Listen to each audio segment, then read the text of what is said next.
Hey, welcome to the Story Lounge. I'm your host, Sam, and today I've got something especially fun for you. A tale of old school espionage, quick thinking, and secrets hiding in plain sight. If you've ever wondered what it would feel like to be right in the middle of a real life spy story, well, this one's for you. So, settle in. The first thing that always gets me about spy stories isn't the gadgets or the action, but the everyday masks people use. Think about it. Most real spies are nothing like James Bond. They blend in, sometimes a little too well. Our story today starts not in a dimly lit casino in Monte Carlo, but in the middle of a bustling cafe in Istanbul. It's early winter, the kind where the windows fog and the city smells like fresh bread, spice, and the faintest hint of rain. There's a man, let's call him Amir. He's mid-30s, brown hair always a bit messy, and he's sipping black coffee near the window. Everything about him is unremarkable, that's the point. He sits a little hunched, eyes moving from the street outside to the busy counter, never resting too long anywhere. The staff know him, just another regular in the crowd. But Amir's not here for the pastries. He looks nervous, and there's a reason for that. In his pocket, he carries a message. It's not written out. Just a string of numbers committed to memory and a coded phrase scribbled on a napkin. He checks his watch. It's almost 8 a.m., and which is exactly when the drop is supposed to happen. Now, here's what always fascinates me. Tiny choices make or break an operation. Amir chose this cafe because it's on the corner, with 2 exits. If something's off, he can slip out, melt into the maze of side streets, and be gone before anyone notices. But today he's waiting for someone he's never met, a courier known only as Lena.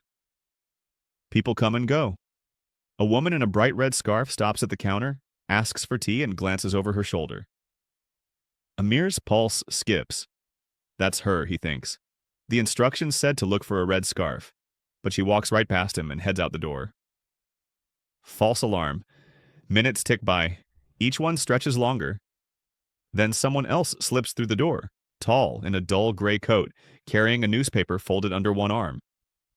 She moves slowly, looking around as if searching for a friend. Amir's not sure. Was it supposed to be red, or does red mean something else? His mind starts spinning with possibilities. Spies love code names, and nothing's ever what it seems. The gray-coated woman orders coffee, takes a seat nearby, and opens her newspaper. Amir catches the faintest twitch of her lips. Maybe it's a smile. She reaches into her bag, pulls out a small book, and places it on her table, just like the drop instructions said. If Amir's right, inside that book is a hollowed-out compartment, big enough for what he's carrying. He stands, walks over, and says the phrase aloud, just like they practiced. The weather turns quickly in December, doesn't it? Now, that doesn't sound like much. But to someone in the know, it's the key. The woman nods, gestures to the book, and quietly says, "It's best to stay prepared." Her voice is calm, even a little warm. They make the exchange in a split second. Amir slides the slip of paper into the book, she closes it, drops it in her bag, and stands. At that moment, a young waiter bumps into them. There's that freeze, a brief, heart-stopping panic that maybe, just maybe, the operation's blown. But the waiter just smiles, apologizes, and hurries off.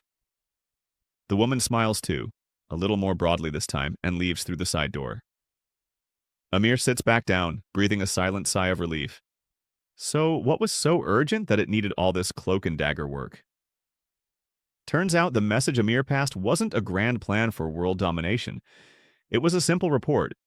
Someone had noticed unusual activity at the port. New faces, oddly timed shipments, that sort of thing. But that's the magic of real espionage. It's rarely about high-octane action. It's about paying attention to the small things, noticing when background details no longer fit, and being ready to act on those tiny sparks of suspicion. Okay, here's something I love. Nothing in this story involved fancy guns or cars. It was all about subtlety, everyday objects, and ordinary people who just happened to be, well, extraordinary at hiding in plain sight. Let's rewind for a second to the red scarf detail. For months, Amir's group had been using colors as signals. It was safer, less obvious than carrying a codebook or sending a text message. But things never work exactly as planned. Sometimes the signal misses, sometimes someone improvises. Think about that. Every small adjustment, every quick decision, like noticing the woman in the gray coat instead of waiting for the red scarf, can be the difference between success and catastrophe. That's what training's really for. Not just knowing the plan, but adapting when things start to wobble. So what goes into preparing for days like this? Amir had studied the cafe layout, knew the staff shifts, even memorized the routes out the back and into the main street. He'd rehearsed the phrase so many times it almost lost its meaning. But when the moment came, he still felt that rush, that tight knot of anticipation in his stomach. And here's an angle we rarely think about: the people working around the spies, the coffee shop staff, the other customers flipping through their phones, that clumsy waiter. They're all just living their normal lives. But any one of them, even by accident, could derail the whole thing. There's a famous saying in spycraft: you're safe until you know you're not. Every sound, every glance is a risk. Think about what makes someone good at this work.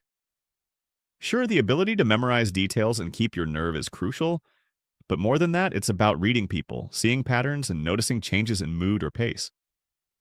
On a good day, the drop goes off without a hitch, and no one around even suspects. But make one mistake, stand too tall, hesitate too long, fumble your line, and you stand out. I keep turning over that moment with the waiter. In any other situation, just a bit of everyday clumsiness, someone hurrying, not looking where they're going. But in the world of espionage, even the small stuff can feel loaded with meaning. Is the waiter part of it? Is that really just an accident? A good spy never assumes anything. Now, I'm struck by how these sorts of stories are really about trust, but also about calculated risk. Amir had never met Lena before. For all he knew, she could have been followed, or she might not even be who she said she was. Even the code phrase, there's always room for doubt. But without trust, nothing moves forward. So every time a handoff like that happens, it's a leap of faith, backed by routines, training, and the hope that, today at least, everyone's on the same side. And the end of it? Amir walks out of the cafe, hands in his pockets, blending back into the city crowd. The secret has changed hands. For now, the balance tips in favor of the good guys, or at least the guys Amir's working for.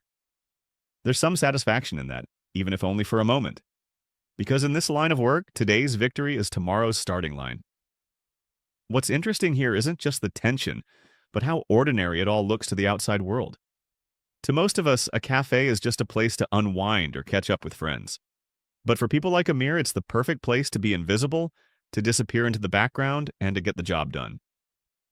So next time you're sitting in a busy cafe or walking down a crowded street, just pause for a second. Look around. Somewhere nearby, someone could be living their own small story of intrigue, passing secrets under your nose and betting everything on a handful of words and a bit of luck. That's what sticks with me about stories like this. It isn't just the drama, it's how close it sits to everyday life. Behind every ordinary face, there could be 100 stories, 1,000 secret exchanges, just waiting for the right moment to surface. Thanks for joining me for this little journey into the shadows, where not everything is as it seems, and even the smallest action can shape the course of things to come. This is the Story Lounge, and I'm Sam. Catch you next time.